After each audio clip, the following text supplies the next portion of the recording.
Yüce Yaratan bizlere Kur'an-ı Kerim'de Ramazan'la ilgili şu ayette şöyle emir buyurmaktadır. Ey iman edenler! Sizden öncekilere oruç farz kılındığı gibi sizlere de korunasınız diye oruç farz kılındı demektedir. Biz bu ayetten şunu anlamaktayız. Sizler de korunasınız diye ifadesine dikkat çektiğimizde demek ki oruç bir koruyucu, bir kalkan görevini görmektedir. Aslında biz eğitimciler olarak ve inanan Müslümanlar olarak şunu biliyoruz. Ramazan bir eğitimdir aslında. Bir eğitimdir, bir akli eğitimdir, bir ruhi eğitimdir, bedeni bir eğitimdir. Yani insanın bileşenlerini dikkate aldığımızda tamamıyla bir eğitim sürecidir. Nasıl bir eğitim sürecidir? Öncelikle oruç bize yaratıldığımızı fark ettiriyor. Yaratılan nimetlerin önemini fark ediyoruz her şeyden önce. Çünkü biz kullar her gün sabahtan akşama kadar bir şekilde bir şeyler yiyip içiyoruz. Yani nimetlerin farkına varmıyor. Oruç bizlere bu anlamda nimetlerin ne kadar önemli olduğunu fark ettiriyor.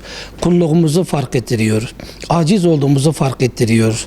Yani bu minvalde de dolayısıyla biz Müslümanlar olarak, anne babalar olarak, eğitimciler olarak orucu, Ramazan'ı bir eğitim olarak istifade ettirmeliyiz. Hem kendimiz istifade etmeliyiz hem de öğrencilerimize istifade ettirmeliyiz. Çünkü dediğimiz gibi Ramazan, oruç bir eğitimdir.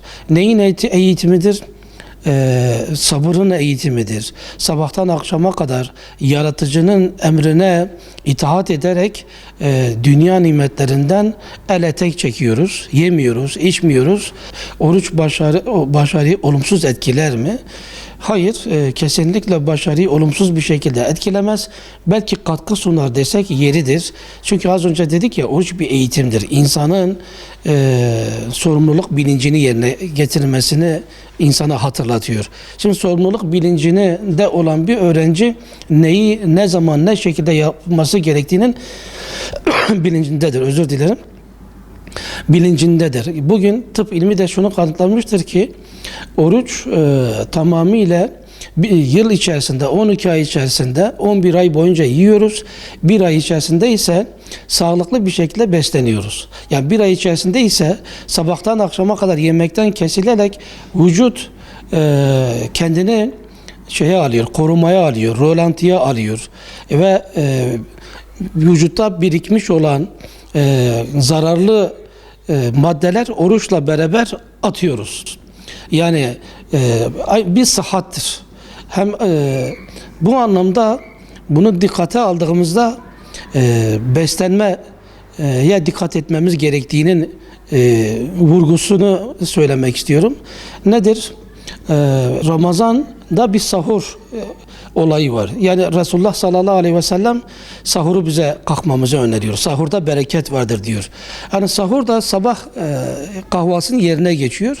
Bu anlamda tüm öğrencilerimize sahura kalkmalarını ve sahurda sağlıklı bir şekilde beslenmeleri gerektiğini, yani proteinli beslenmeleri gerektiğini buradan vurgulamak istiyoruz. Yani domatesdir, zeytindir, peynirdir, yumurta ve böyle daha çok mideye zarar vermeyici, hem rahatlatıcı hem de besleyici özelliği olan gıdalar tüketilirse kesinlikle inşallah başarıyı olumsuz etkilemeyecektir.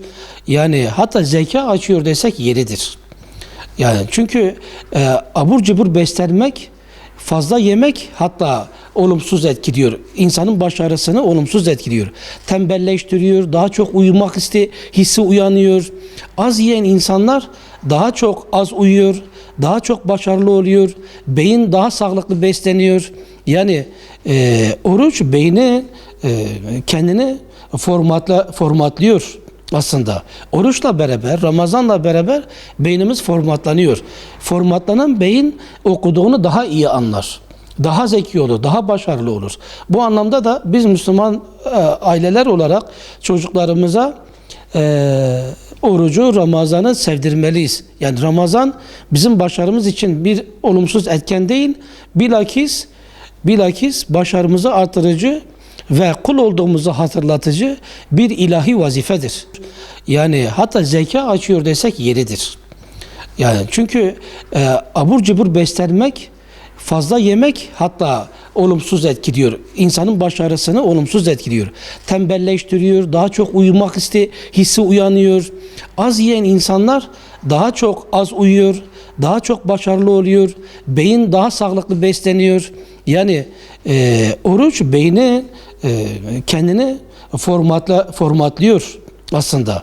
Oruçla beraber, Ramazan'la beraber beynimiz formatlanıyor. Formatlanan beyin okuduğunu daha iyi anlar. Daha zeki olur, daha başarılı olur.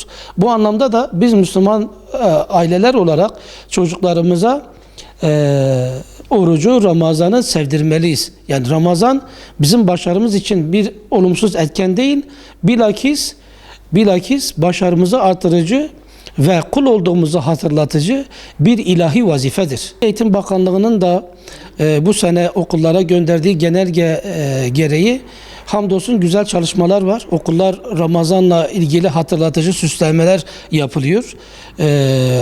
Okullar bu anlamda gereğini yapıyor. Ramazan'ın hatırlatıldığı, yardımlaşmanın hatırlatıldığı, işte orucun öneminin hatırlatıldığıyla ilgili görseller hazırlanıyor. Okulun birçok yerine bu anlamda göze hitap eden, maneviyete hitap eden görseller yapılmaya başlandı. Hamdolsun bizler bu manada sevinçliyiz.